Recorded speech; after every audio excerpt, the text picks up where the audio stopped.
how many hours a day you waste or how many hours a week you waste. And the classic answer is something like 4 to 6 hours a day.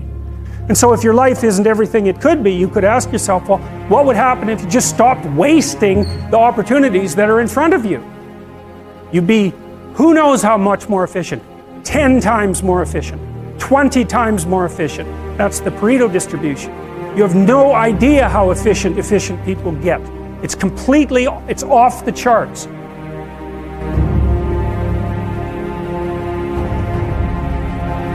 Well, and if we all got our act together collectively and stopped making things worse, because that's another thing people do all the time, not only do they not do what they should to make things better, they actively attempt to make things worse because they're spiteful or resentful or arrogant or deceitful or homicidal or genocidal or all of those things all bundled together in an absolutely pathological package. If people stop really trying just to make things worse, we have no idea how much better they would get just because of that. So there's this weird dynamic that's part of the existential system of ideas between human vulnerability, social judgment, both of which are major causes of suffering, and the failure of individuals to adopt the responsibility that they know they should adopt. So, you know, if you take people, and I've told you this, and you expose them voluntarily to things that they are avoiding and are afraid of, you know, that they know they need to overcome in order to meet their goals, their self-defined goals. If you can teach people to stand up in the face of the things they're afraid of, they get stronger. And you don't know what the upper limits to that are, because you might ask yourself, like, if for 10 years, if you didn't avoid doing what you knew you needed to do, by your own definitions, right, within the value structure that you've created to the degree that you've done that, what would you be like?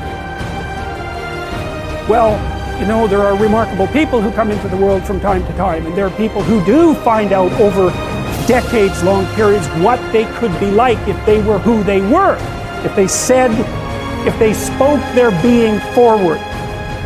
And they get stronger and stronger and stronger, and we don't know the limits to that. We do not know the limits to that. And so you could say, well, in part, perhaps the reason that you're suffering unbearably can be left at your feet, because you're not everything you could be, and you know it. And of course, that's a terrible thing to admit, and it's a terrible thing to consider, but there's real promise in it, right? Because it means that perhaps there's another way that you could look at the world and another way that you could act in the world. So what it would reflect back to you would be much better than what it reflects back to you now. So you might say, well, what would happen if you abided by your conscience for 5 years or for 10 years? What sort of position might you be in? What sort of family might you have? What sort of relationship might you be able to forge? And you can be bloody sure that a relationship that's forged on the basis of who you actually are is going to be a lot stronger and more welcome than one that's forged on the basis of who you aren't. And it's a great basis upon which to bring children into the world, for example, because you can have an actual relationship with them instead of torturing them half to death, which is what happens in a tremendously large minority of cases. Because it isn't merely that your fate depends on whether or not you get your act together and to what degree you decide that you're going to live out your own genuine being. It isn't only your fate, it's the fate of everyone that you're networked with. And so, you know, you think, well, there's 7 billion people in the world, and who are you? You're just one little dust mote among that 7 billion, and so it really doesn't matter what you do or don't do, but that's simply not the case. It's the wrong model, because you're at the center of a network. You're a node in a network. Of course, that's even more true now that we have social media. You'll know 1,000 people, at least, over the course of your life, and they'll know 1,000 people each, and that puts you one person away from 1 million, and 2 persons away from 1 billion. And so that's how you're connected, and the things you do, they're like dropping a stone in a pond.